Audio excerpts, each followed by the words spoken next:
Hello students, स्वागत है आपका विद्या मंत्र एकेडमी पर। तो आज की क्लास में हम प्रकाश के अपवर्तन चैप्टर के बारे में का क्लास नंबर 3 लेकर आए हैं और आज हम प्रकाश के अपवर्तन का 3 क्लास लेकर आए हैं और इस तीसरे क्लास में हम पढ़ने वाले हैं। हेलो स्टूडेंट्स, स्वागत है आपका इस चैनल। हेलो स्टूडेंट्स, स्वागत है आपका हमारे इस छोटे से चैनल विद्या मंत्र एकेडमी पर। तो जहाँ तक कि हमने पिछले क्लास में प्रकाश के अपवर्तन चैप्टर को स्टार्ट किया था और प्रकाश के अपवर्तन चैप्टर में से रिलेटेड हमने कुछ चीज़ों को जाना। उससे पहले प्रकाश के अपवर्तन चैप्टर से पहले हमने पढ़ा कि प्रकाश का अपवर्तन समझने से पहले हमने समझा कि पारदर्शी माध्यम क्या होता है। उसके बाद हमने समझा कि अपारदर्शी माध्यम क्या होता है। उसके बाद पारदर्शी माध्यम में हमने समझा पारदर्शी माध्यम के 2 प्रकार होते हैं, सघन माध्यम और विरल माध्यम। और उसके बाद हम प्रकाश के परावर्तन के नियम को समझे। प्रकाश का परावर्तन नियम एक बार मैं दोहरा देता हूँ कि प्रकाश जब एक पारदर्शी माध्यम से दूसरे पारदर्शी माध्यम में प्रवेश करती है तो वह अपने पूर्व पथ से क्या होती है, विचलित हो जाती है। और विचलन की यही घटना क्या कहलाती है, प्रकाश का अपवर्तन कहलाती है। तो प्रकाश का अपवर्तन अलग अलग माध्यमों में अलग अलग तरीके से होता है। प्रकाश का परावर्तन अलग अलग माध्यम, जब प्रकाश की किरण सघन माध्यम, प्रकाशीय माध्यम 2 प्रकार के होते हैं, ये हमने बताया था। जब प्रकाश की किरण सघन माध्यम से विरल माध्यम की ओर, जब प्रकाश की किरण कहाँ से, सघन से विरल की ओर प्रवेश करती है तो वह अपवर्तन के पश्चात अभिलंब से क्या हो जाती है, दूर हो जाती है। जब प्रकाश की किरण सघन माध्यम से विरल माध्यम की ओर प्रवेश करती है तो वह अपवर्तन के पश्चात अभिलंब से दूर हो जाती है। वहीं जब प्रकाश की किरण विरल माध्यम से, कहाँ से, विरल से सघन की ओर प्रवेश करती है तो वह अपवर्तन के पश्चात अभिलंब की ओर मुड़ जाती है। और जब प्रकाश की किरण सघन माध्यम से विरल माध्यम में प्रवेश करती है तो अभिलंब से दूर हो जाती है। और विरल माध्यम से जब सघन माध्यम में प्रवेश करती है तो वह अभिलंब की ओर मुड़ जाती है। तो ये प्रकाश के अपवर्तन के 2 माध्यमों को याद रखिएगा। उसके बाद प्रकाश के अपवर्तन के कारण होने वाले दैनिक जीवन में कौन कौन सी घटनाएं हमें देखने को मिलते हैं, इनके बारे में हम समझते आइए जानते हैं। तो प्रकाश के अपवर्तन के कारण दैनिक जीवन में होने वाली घटनाएं कुछ ये है। जैसे पानी में आपने कभी कभी देखा होगा कि छड़ी टेढ़ी हुई पड़ती है। जब पानी में कोई छड़ी अंदर रखते होंगे तो पानी के अंदर लगेगा छड़ी टेढ़ा मुड़ा हुआ है, जबकि छड़ी सीधा ही रहता है।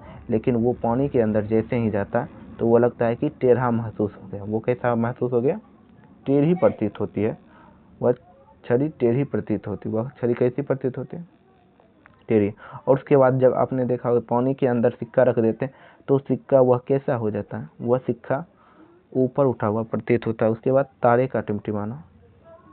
का टिमटिमाना भी प्रकाश के अपवर्तन की घटना। और जल में डूबा हुआ सिक्का अपनी वास्तविक स्थिति से कहाँ, ऊपर उठा हुआ दिखाई देना, यही हुआ हमारा प्रकाश के अपवर्तन की घटनाएं। प्रकाश के अपवर्तन की घटनाओं को आप दैनिक जीवन में महसूस करते होंगे, ठीक।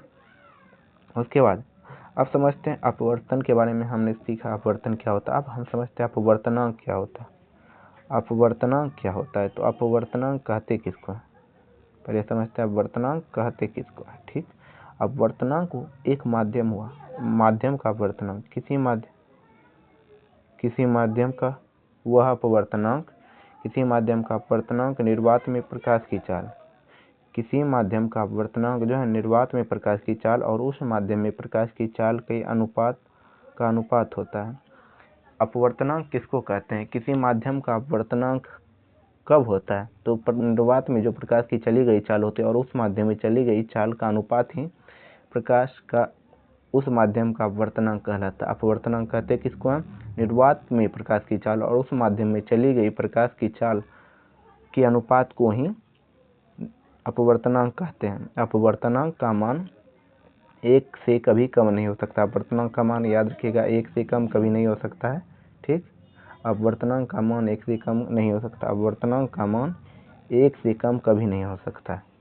और निर्वात का अपवर्तनांक एक होता है, निर्वात का अपवर्तनांक 1 होता है और यह सबसे कम अपवर्तनांक। सबसे कम अपवर्तनांक किसका होता है, पूछ सकता है परीक्षा में, ऑब्जेक्टिव में पूछ देता है कि पूछ देता है कि निर्वात का अपवर्तनांक क्या होता है, तो 1। और सबसे कम अपवर्तनांक वाली माध्यम का नाम बताओ, तो क्या हो जाएगा, निर्वात। ठीक है, उसके बाद हम समझते हैं हीरा का अपवर्तनांक 2.42 सबसे अधिक होता है। हीरा का अपवर्तनांक सबसे अधिक होता है और वहीं निर्वात के अपवर्तनांक सबसे कम होते हैं। अपवर्तनांक एक मात्रक विहीन राशि है। ये कैसे पता चलेगा कि कौन मात्रक विहीन राशि है? देखिए, प्रकाश की चाल किस में होती है, मीटर प्रति सेकंड में। ठीक, अनुपात मतलब बटा। उसके बाद 2 में फिर प्रकाश की चाल करा एक निर्वात में, तो ये कट गया, तो इससे पता चला कि अपवर्तनांक एक मात्रक विहीन राशि है। अपवर्तनांक ये एक मात्रक विहीन राशि। अपवर्तनांक क्या है, एक मात्रक विहीन राशि। किसी माध्यम का अपवर्तनांक जितना अधिक होता है तो अपवर्तित किरण उस माध्यम में उतनी ही अधिक मुड़ती है।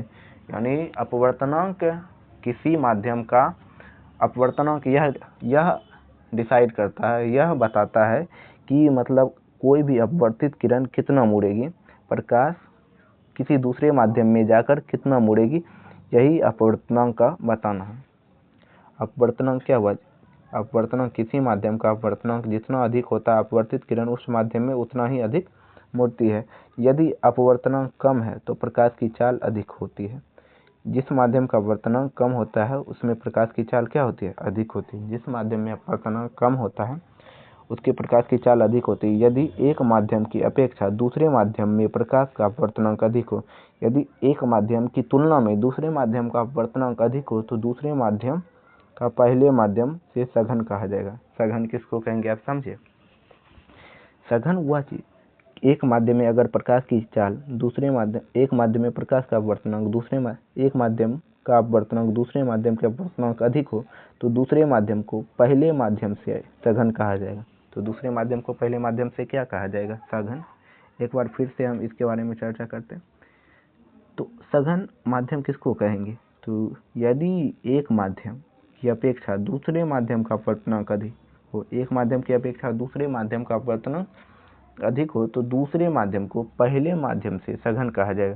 दूसरे माध्यम को क्या कहा जाएगा, सघन। किससे, पहले माध्यम की तुलना से सघन कहा जाएगा। और अपवर्तनांक का मान याद रखिएगा, 1 से कम कभी नहीं हो सकता है। निर्वात का अपवर्तनांक सबसे कम होता है। हीरा का अपवर्तनांक 2.4 सबसे अधिक होता है। निर्वात का अपवर्तनांक सबसे कम। अपवर्तनांक एक मात्रक विहीन राशि है।